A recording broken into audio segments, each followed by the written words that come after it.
দীর্ঘদিন ধরে সংস্কারের অভাবে শেরপুর পৌরসভার প্রায় ২০ কিলোমিটার সড়কের অবস্থা বেহাল।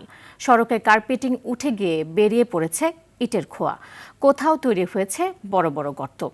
দ্রুত সড়কটি সংস্কারের প্রস্তাবনা পাঠানো হবে বলছে স্থানীয় সরকার প্রকৌশল অধিদপ্তর।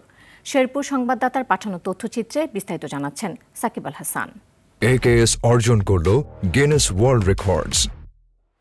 AKS শেরপুর জেলার পৌর শহর থেকে নালিতাবাড়ী উপজেলা শহর পর্যন্ত প্রায় ২০ কিলোমিটার সড়কের চিত্র প্রায় এমনই। প্রতিদিন এই সড়ক দিয়ে যাতায়াত করেন দুই উপজেলার হাজারো মানুষ। খানাখন্দে ভরে গেছে পুরো সড়ক। বর্ষায় এসব খানাখন্দে পানি জমায় প্রায়ই ঘটছে ছোট বড় দুর্ঘটনা, বিকল হয়ে পড়ছে গাড়ি। স্থানীয়দের অভিযোগ, দীর্ঘদিন ধরে সড়কটির এমন বেহাল দশা থাকলেও কোনো ব্যবস্থা নিচ্ছে না সংশ্লিষ্ট বিভাগ। সামনে সদর হাসপাতাল, যদি কোনো ইমার্জেন্সি রোগী থাকে আমার মনে হয় না রোগী হাসপাতালে পৌঁছাতে পারবো। রাস্তা এরকম বেহাল দশা হচ্ছে, নিম্নমানের মাল দিয়ে এগুলো কাজ করা হয়েছে, যার কারণে অত দ্রুতই ভেঙে যায়।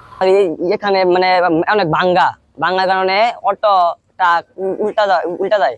ভাঙ্গা এটা তো ভয়ঙ্কর ভাঙ্গা, সামনেও ভাঙ্গা, পরে গাড়ি উল্টে, টলি টাক পরে উল্টে গেছে।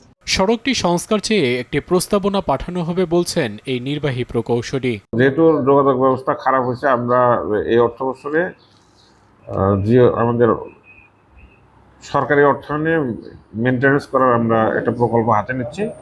আশা করি অচিরেই এই দুই উপজেলার অধিবাসীগণ উপকৃত হবে।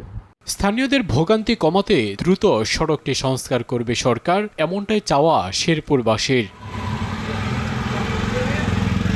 সাকিব আল হাসান, RTV।